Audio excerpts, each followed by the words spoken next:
on a repris une de ses photos. Et ça, c'est la nébuleuse du Pélican.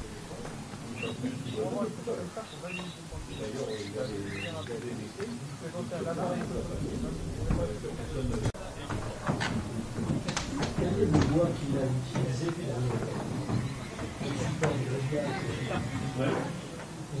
aussi cette partie-là? Je pense qu'elle est très importante puisque c'est elle qui permet de régler en permanence. Et quel est le bois qu'il a utilisé?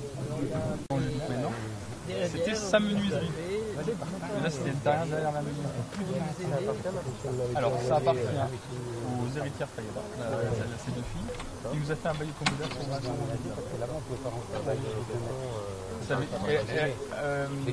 Un peu plus de location parce qu'on a le droit de faire ce qu'on veut pendant 20 ans dessus.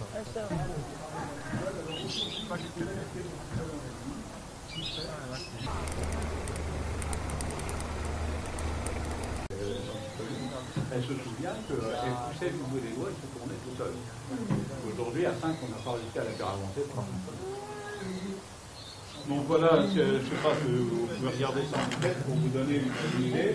Juste pour souligner le côté technologique, technologique, une fois de plus, pour réaliser un truc comme ça. Il a fallu penser au RAM, il a fallu penser au retour en petite plume que vous voyez. Ouais, 10 et 20 minutes. Cette question.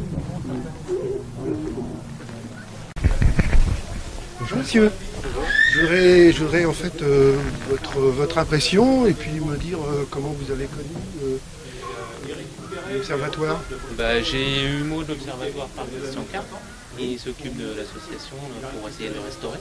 Et je savais même pas qu'il existait, donc je suis venu voir à quoi ça ressemblait. Un peu comme moi quoi. Voilà, par curiosité et puis aussi parce qu'il y a l'astronomie d'une manière générale. Et le fait de savoir qu'il y a un observatoire à 15 km de chez moi, ça m'a étonné. Voilà. C'est la curiosité en fait, dans un premier temps. Tout à fait, ouais, tout à fait. J'espère. Malheureusement, il n'est pas exploitable pour le moment. C'est ce qu'on nous a dit, donc on va dans la visite et puis on va regarder ce que ça donne. Merci. Merci à vous.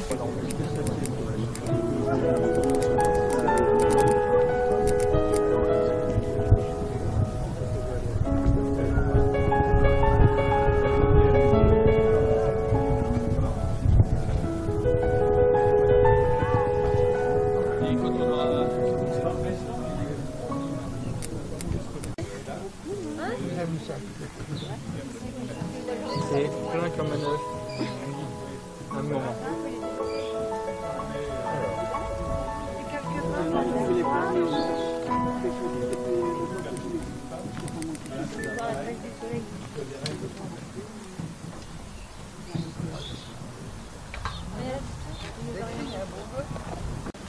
Si vous en voulez une, je vous en donne une. Donc il y a quelqu'un qui présente. Oui, il y a quelqu'un qui présente à l'intérieur. D'ailleurs, je crois qu'il va falloir qu'il se présente depuis dehors. Je crois qu'il va falloir qu'il se présente depuis dehors. Je vais voir. Il faut qu'il présente depuis dehors et que les gens entrent au fur et à mesure. Bonjour caméraman. Alors vous regardez faire une tache solaire ou quoi? Alors oui, attendez, je vais vous le régler. Oui. C'est normal parce que le soleil bouge, la terre elle bouge. Ah bon? Oui, bah oui, la terre elle bouge. Non. Ah bah si. C'était la lune qui bougeait. C'était connu. Bah par rapport au soleil, Hier, elle était par là, rapport, la lune, mais alors aujourd'hui, par rapport au, un peu plus en retard, mais avec par rapport au soleil, c'est la terre qui bouge. Et vous verrez au milieu du soleil, il y a une tache solaire. Tout au milieu. Ça veut dire quoi alors? C'est un endroit avec une température différente. Elle paraît noire dessus. Donc ça fait ce qu'on appelle une tache. Plus la d'activité, plus la tache. Franchement, les mots, parce que je décide tellement. Et donc vous êtes ça passé par passion? C'est par passion pour le bâtiment, pour ce qu'a fait M. Fayada et pour la structure. C'est pour tout ça. J'habite à Véron, vers Sens. Vous habitez dans Non, mais pas dans le truc, non. C'est le petit point qui est au milieu? C'est ça. Tout petit point? Petit point noir. Voilà, par contre, pour les enfants, je vais descendre le télescope après. Moi, ça m'a toujours intrigué, voilà, ce dôme-là. Voilà, aujourd'hui. On découvre. Rien du tout, il y a plein de personnes qui savent encore Ah, par contre, ça fait que ça a été bougé un J'ai petit peu. bougé là. Faut avoir les yeux de lynx. Ah, faut vraiment bien se mettre en face. Le problème c'est que là j'ai mon œil plein de taches. C'est pas évident. Il y a une tache au plein milieu. Ah du ouais, soleil. ouais, ouais. Et ça c'est le soleil qu'on voit. alors. C'est le soleil Oh, avec une tache solaire au milieu. Allez, hop, je vais descendre au minimum le télescope. Par contre, laissez-moi 2 minutes parce que faut que je fasse tous les réglages. Ah oui. Puis bon, c'est un matériel. L'astronomie, c'est toujours très coûteux. Très, très coûteux. Ça coûte super cher. Bah, un neuf, il y en a pour 2000 euros. 2000 €. À peu près. Et encore, parce que c'est le premier, c'est le basique. Oui. Tu dis pas où t'as la deux. Après, en général, quand on veut avoir du professionnel, on tape dans le 6000 euros à peu près. Donc, le télescope, quand on va le taper, c'est pour que les enfants, nous on va faire du solaire pour les enfants. Donc dans les écoles, on ira dans les écoles pour vous montrer, pour faire une initiation à l'astronomie. C'est cette année. Je pense qu'à partir de l'année prochaine, on va pas partir de 2018, parce que là on est en train de voir avec les écoles, les mairies, etc. pour y aller. Et puis il faut sauter aussi qu'on trouve un petit peu d'argent pour s'acheter d'autres, pas qu'un télescope, on en a un deuxième. Parce que s'il n'y en a que un enfant par un enfant, ça va être très compliqué. Alors, faut que je revise le soleil. Par contre, faut me laisser un peu de place. Oui, parce que Paris. Et faut pas que tu te mettes devant, parce que sinon je vais pas pouvoir viser. Il n'a pas compris. Kevin, viens sur le côté. Il sert à quoi celui-là? Alors celui-là, il sert à regarder le soleil. Celui-là, c'est pour que je vise. Je commence à viser. Parce que si tu vises pas avec celui-là, tu peux pas viser. Celui-là, il n'est pas précis. Celui-là, il vise grand. Celui-là, il vise tout petit. Et il faut déjà que je trouve le soleil. Je le trouve pas. Ah voilà, ça y est. Il va être pas loin.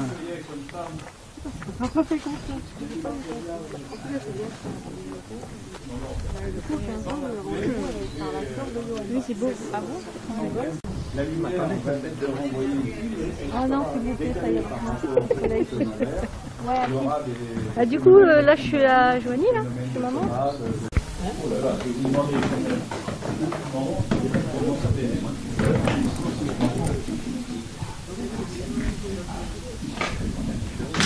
Attendez pas autant de ça. En plus, je peux même pas m'occuper de ma lunette pour expliquer ce qui se passe là-bas. Enfin, c'est pas grave, je m'attends, on va s'occuper. Alors, vous êtes ici sur un site qui est la résultante de 27 années de travail de la part d'un amateur, passionné d'astronomie, menuisier de son état, M. Fayada, vous connaissez peut-être, que vous voyez en photo ici, qui avait son usine du Chontou, qui a imaginé ce site, cette installation, cet engin, qui est quand même le point central de l'observatoire, à partir des années 56, 57, on ne sait pas. C'est qui?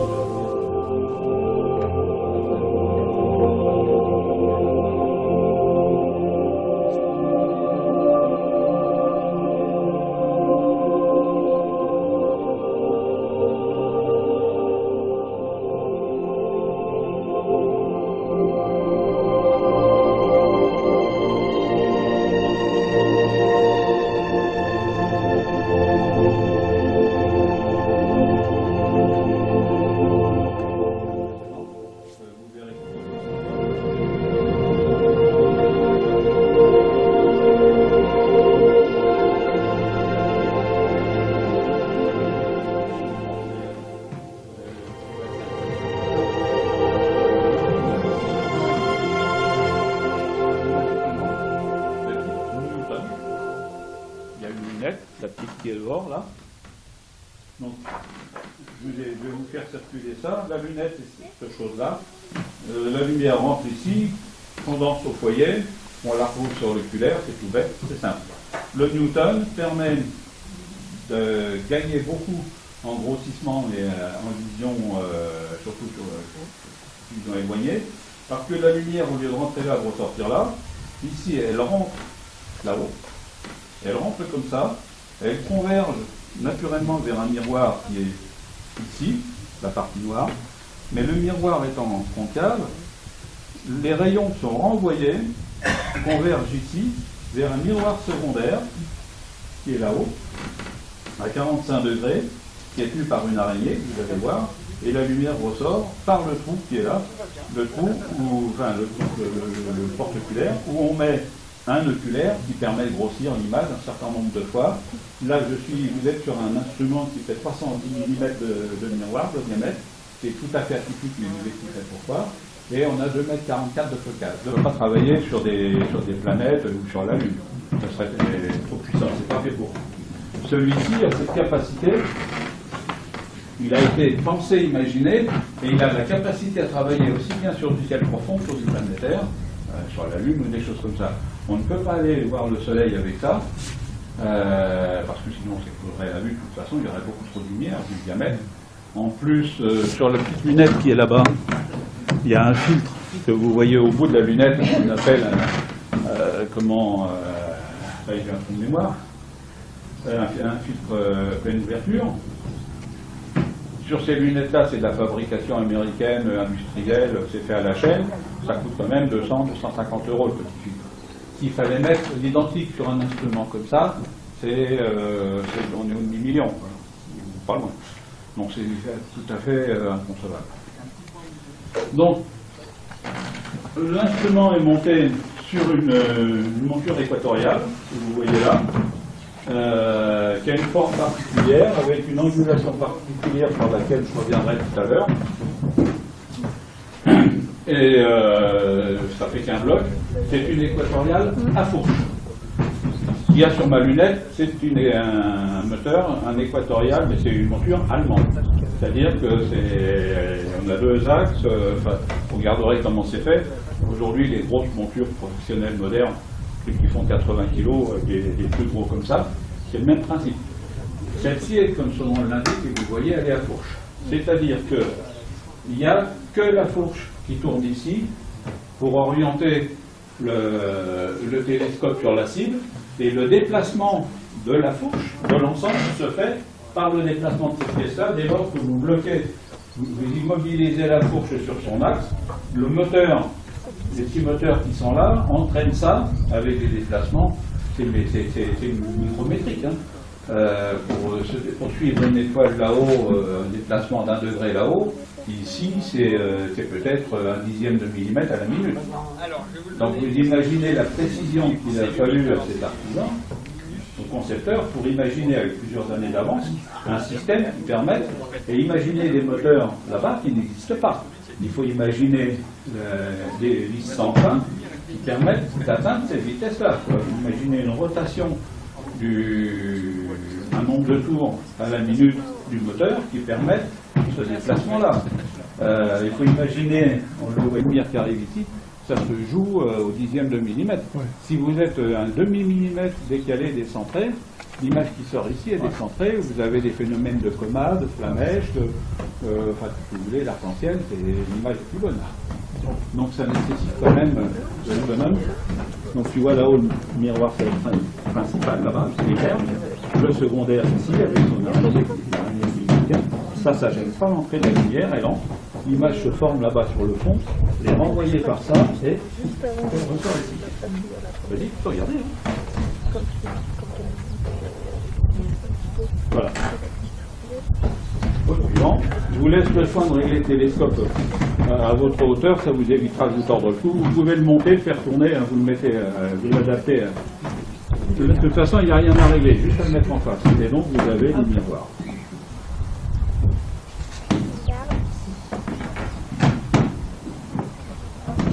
Le seul observatoire de Bourgogne, le seul observatoire privé, amateur, avec un tel niveau de technologie et de performance. À la fin, je vous montrerai des images, vous verrez des photos réalisées ici. Les professionnels actuellement à Meudon ou ailleurs, ou à Vol, ne fait pas mieux, à part les couleurs mis à part. Enfin, elle ne fait pas mieux. Sur certaines de ces nébuleuses qui sont là, vous allez sur Internet, vous verrez, c'est la même chose. Ou presque.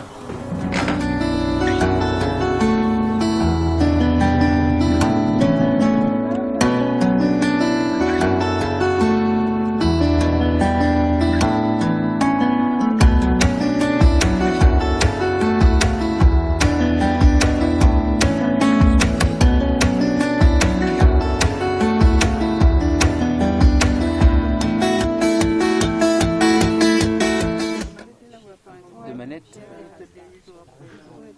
Là, elle s'est vraiment dégradée.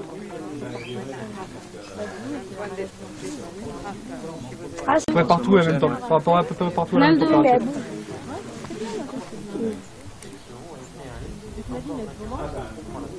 Elle peut bouger, et puis ça se trouve dans une demi-heure, on en verra une autre. Il y a 4 jours, il y en avait une, elle était tout en haut, un peu plus petite que celle-là. Ah ouais, tu vois presque pas en fait. Trop bizarre. Et ça peut bouger, ça peut disparaître. Et toi, c'est quand ta retraite? Est-ce que vous avez des télescopes qui attrapent le soleil, qui attrapent les rayons solaires? Est-ce que ça existe des télescopes, par exemple, ils ont ça, mais ça attrape le soleil? Alors, ce que tu peux faire, normalement, regarde. Ici, si tu enlèves ça, tu peux mettre un appareil photo. Avec l'appareil photo, hop, tac, tu prends la photo. Et vous voyez la tâche? Et ben on voit la tâche sur la photo. À l'intérieur, il va te montrer tout à l'heure. Il a pris une photo il y a 5 jours où tu as une petite tâche, mais c'était pas au même endroit. Parce que je te dis, hein, dans 5 minutes, elle peut disparaître la tâche et puis il peut y en avoir une autre, ou 2, 3, 4 qui peuvent apparaître. Mais ça, on peut jamais savoir. Mais là, est-ce que vous êtes déjà arrivé? Tu vois, des fois c'est des tâches sur tu mets tes doigts dessus pour éviter de mettre dessus. Monsieur, vous avez déjà vu avec le télescope le soleil avec plusieurs tâches? Moi, non. Moi, j'en ai vu qu'une, là, pour l'instant. Et là-bas, il a un appareil photo. Alors ça, c'est ça monsieur, là, avec la caméra. Après, il y aura monsieur qui va rentrer, parce qu'il y a longtemps qu'il est là, madame également.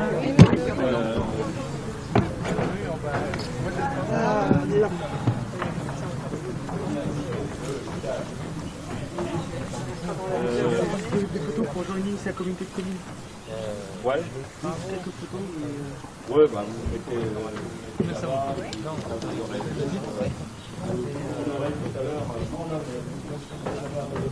Franchement, si j'ai 56 000 € demain, l'été prochain, on va faire des observations. Les cadres. Je pense qu'il y a 6 mois de tout. Non mais prévu techniquement. Alors au début c'est le terrain. Après, quand on a fini ça, après, il y aura un peu tout en même temps. Alors, ça va être la remise aux normes électriques à l'intérieur, ça va être la remise en norme de toute la partie électromécanique. Parce que le but c'est de l'utiliser. En fait, on va. Mais de le laisser tel qu'il est. En fait, on veut que ça soit le même télescope que quand M. Pierre Fadalada l'a utilisé le premier jour, avec en plus les dernières normes de sécurité. Oui, ça c'est mieux. Voilà. Donc, c'est de refaire le télescope dans l'esprit de M. Fadalada. Nettoyer, le remettre en état, le dôme aussi. Mais tel qu'il est. Et le dôme aussi. Les mêmes Alors matériaux. le dôme, il y a une entreprise qui va venir, il va refaire exactement le même. En bois, En bois, pareil. Quand il aura fini, il viendra avec le nouveau. Il pose l'ancien, il pose le nouveau dessus, et voilà. C'est la restauration, c'est pas. C'est la restauration. C'est pas faire la restauration. Là, faire un toit. On a lu. On y a réfléchi. Bah oui. Alors là, on y a réfléchi, c'était vite vu. Je vous dis c'est pour pourquoi. Respecter. 20 000 € un dôme en bois, fait dans le coin. Maintenant, un dôme en plastique, c'est 12 000 €. J'ai dit, on va faire de l'économie. Ouais, sauf que c'est fabriqué en Allemagne ou en Suisse. Le prix du voyage, plus la grue pour la faire installer, ça revient à peu près. C'était plus une question de moyens, oui. Non, mais on respecte la tradition. Voilà. Mais nous, même quitte à ce que ça nous coûte 2 000 à 3 000 € de plus, on a préféré de le faire. Non, mais même sur le principe, si vous voulez le conserver en termes de patrimoine, il faut qu'il soit fait à l'identique. Ça n'a pas d'intérêt patrimonial, quoi. Après, on aurait pu très bien prendre un dôme en plastique de base, qui nous coûte pas grand-chose. Mais dans ce cas-là, vous reconstruisez et après, à côté, on construisez un observatoire à côté. Non, mais je veux dire, c'est plus la même logique. Ça paraît logique que la restauration. Par contre, le bois, ça sera un bois qui sera peut-être plus résistant que celui qui a été mis. Ça va être un autre bois, des traitements du bois différents, l'entretien régulier, de la pâture, de la pâture maritime, voilà. Les rails, les roulettes, quelque chose de plus... Voilà, ça va être... Mais à 90% respecter l'ancien... je vais vous dire toute la partie acier, ça va être enlevé, sablé, nettoyé, et on va remettre le même. Hein. Ça va être celui de Monsieur Fayada, hein. Ça va pas bouger. Tout ce qu'on peut récupérer et remettre, ça va être fait. Oui. Ah, attendez. Non, je regarde comme ça, je verrai rien. Non, rien du tout. Même pas la lune. Mais là, le problème, c'est que dans 30 secondes, il faut attendre quelques secondes parce que le soleil, les nuages sont capricieux. Hein. Ah oui, c'est un triste.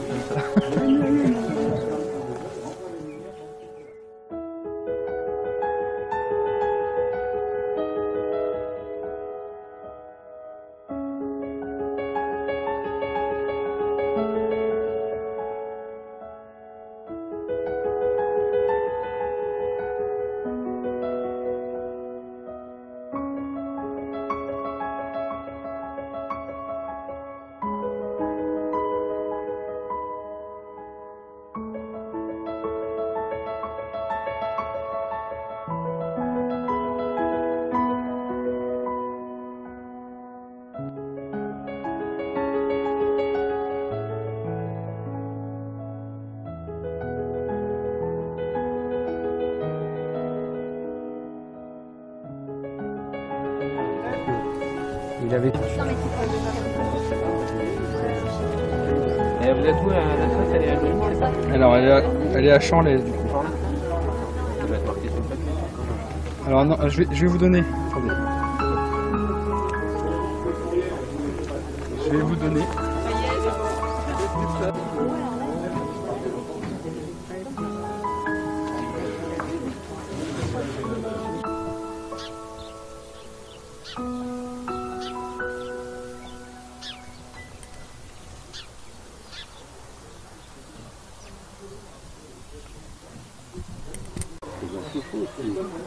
Tu fais un photo, mais c'est l'autre chose qui s'occupe dans ton photo solaire qui fabrique de l'autre.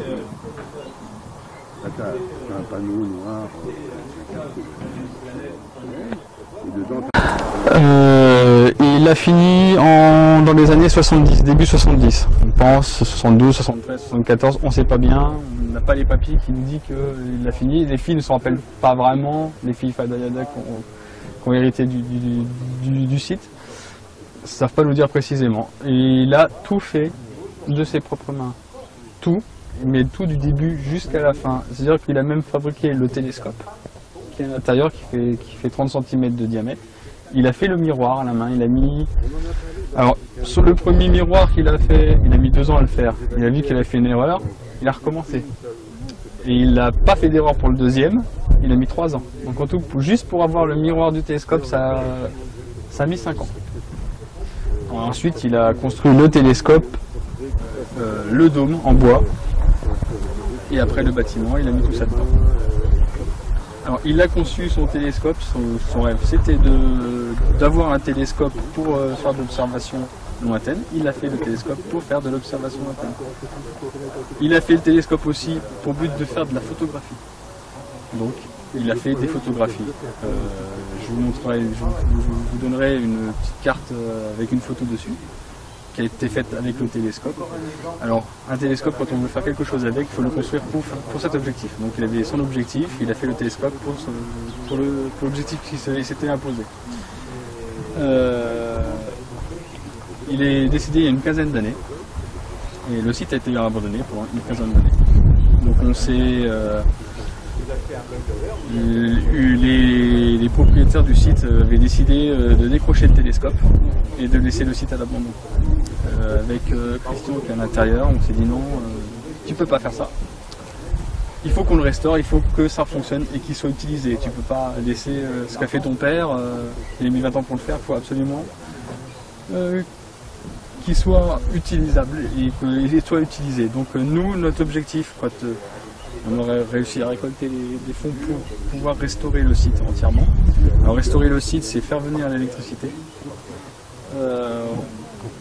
La peinture du bâtiment, ça c'est pas grand chose. Refaire le dôme en entier, parce que le dôme, un dôme tourne et s'ouvre. Le problème c'est qu'en 15 ans d'utilisation, il ne tourne plus et il ne s'ouvre plus. Donc le télescope, il est emprisonné dans son observatoire. Donc ça sera l'observatoire, remettre l'intérieur aux normes, parce que notre but, ça sera d'accueillir du public. Donc il faudra que ça soit aux normes pour les observations. Et ça, tout ça pour une bagatelle de 56 000 € environ. Donc il faut qu'on trouve ces 56 000 €. Alors pour trouver ces 56 000 €, on a lancé une souscription à la Fondation du patrimoine, ce qui permet aux gens d'avoir une déduction fiscale de 66%. Pour les petits dons, c'est pas grand chose, mais s'il y en a qui font des gros dons, c'est plus intéressant. Non mais voilà, il y a aussi des gens qui donnent beaucoup, et alors que s'ils nous avaient donné directement à nous, il y aurait 0 € de déduction fiscale. Donc, on a décidé, et en plus le nom de la Fondation du patrimoine, qui nous permet aussi de faire de la publicité de par leur site internet, et de par rapport à la visibilité qu'eux ils peuvent nous donner. Les gens ils participent d'ailleurs aux journées du patrimoine. Donc notre objectif, nous, en tant qu'association, l'association d'observatoire astronomique Pierre Fayada, on a voulu laisser le nom quand même, parce qu'il fallait quand même l'œuvre d'une vie d'un homme. Nous, ça va être une utilisation surtout pédagogique. L'association a un public pédagogique, c'est-à-dire là, vous avez un télescope pour faire de l'observation solaire. Donc nous, on se déplacera dans les écoles, ou les écoles se déplaceront quand on arrivera à avoir un local sur Joigny, pour faire de l'initiation à l'astronomie. Donc les écoles pourront se déplacer, on pourra se déplacer, et ça gratuitement pour les écoles. On fera ça gratuitement. Le deuxième objectif, c'est les membres de l'association viendront pouvoir faire des observations de nuit. Parce que les écoles, ce sera forcément de jour. Donc il faudra que nous, on s'équipe de télescopes. Dans les 56 000 €, il y a aussi l'achat de quelques télescopes solaires pour que les enfants puissent faire de l'observation solaire. Sinon, ça devient compliqué. De jour, ils ne vont pas pouvoir faire grand-chose avec le gros. Et c'est juste pas faisable. C'est pas... tout est faisable, mais financièrement, c'est juste pas faisable. C'est plusieurs centaines de milliers d'euros pour l'équiper en solaire. Donc là, ça sera juste jamais. Et la troisième utilisation qui sera, je pense pour plus tard, quand tout sera fait, tout bien équipé, ça sera aussi de la recherche collaborative. Les grands observatoires n'ont pas le temps de tout faire. Il n'y a pas assez de télescopes pour tout faire, toutes les observations qu'ils aimeraient faire. Donc, des petits observatoires comme le nôtre peuvent être utilisés quand ils font de la recherche collaborative. Être utilisé pour faire des observations bien précises. Ils nous contactent, voilà, tel jour, à telle heure, et est-ce que vous pouvez faire telle observation, et on le fera dans le but de la recherche collaborative. Voilà, donc ça c'est... Si vous avez des questions, vous pouvez me les poser déjà. Questions précises sur le télescope ou...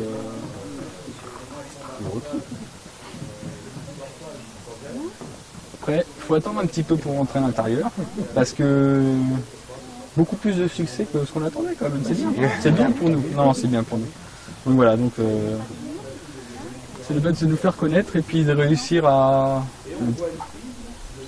le plus rapidement possible à trouver l'argent pour voilà, de se faire connaître, que les gens en parlent et pour essayer de faire vivre notre projet. Alors, l'association telle qu'elle est, elle existe depuis 2 ans. Pour faire la souscription à la Fondation du patrimoine, ça nous a pris 1 an.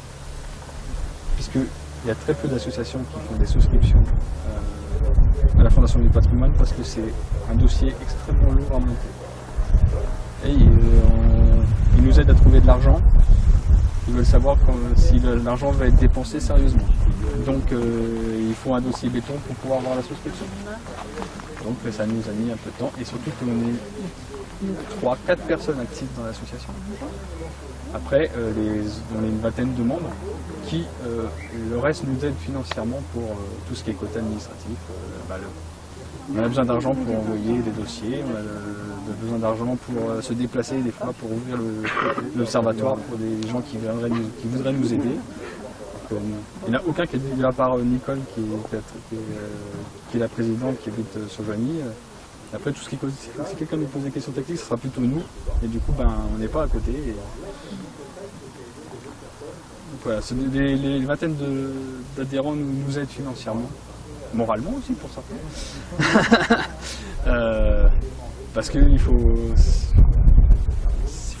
savoir être patient pour réaliser un projet comme celui-là, de rénovation entière de notre espace. Et en plus, dans la rénovation, on s'est imposé plusieurs choses. On s'est imposé de le refaire comme à l'identique, c'est-à-dire de la même façon. Le dôme, il est en bois, il a été fait en bois, il restera en bois. On va refaire un dôme en bois, il va être refait totalement. Et la deuxième exigence, c'est de faire c'est de nous qu'on s'est imposé, c'est de faire ça par des artisans du coin, du Jovinien. Étendu, parce que pour certains, il n'y a pas forcément les compétences, mais ça reste dans Lyon. Et les seules choses qui ne viendra pas de Lyon, ce sera le matériel astronomique. Parce que là, il n'y a pas du tout d'entreprise qui fabrique de matériel astronomique. Donc les seules choses qui ne viendra pas de Lyon, ce sera le matériel astronomique.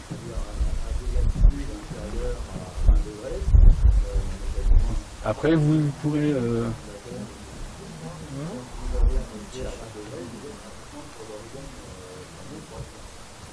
C'est un petit bâtiment. Et on ne peut pas faire rentrer...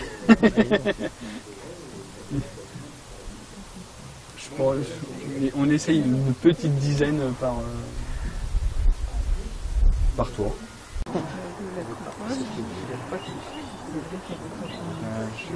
Nicole, il y a encore deux autres personnes. 4 autres personnes. Bonjour. Non, il y a un bus.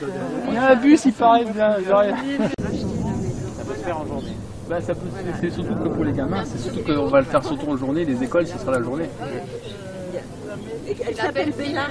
Elle s'appelle Bella aussi.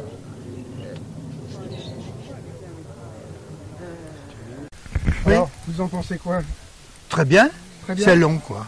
C'est long? C'est long, oui. Ouais. Oui, puis c'est long, puis des personnes comme moi, il faudrait que ça soit assis, il faudrait qu'il y ait quelque chose, parce que c'est long, c'est les hommes.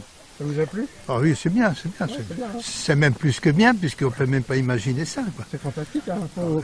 Quelqu'un comme ça qui fait tout de A à Z. J'ai un souvenir de M. Fayadat, Pierre, là. Je ne pensais pas qu'il avait une capacité intellectuelle comme ça. Qu'est-ce qu'il allait nous mettre sur la colline, qu'est-ce qu'il allait construire. On le voyait bien construire. Vous êtes au hasard, non? Non, on est de Joigny malgré tout. Ouais. Oui. Mais on connaissait bien. Vous l'avez vu construire en fait alors? Le début, bah oui, parce que moi je suis de 37, alors vous voyez, j'étais gamine. Ouais. Hein. Ah ouais, d'accord. Oui. Il n'aimait pas tellement qu'on mette notre nez dans ses constructions. Oui, je me doute un peu, oui.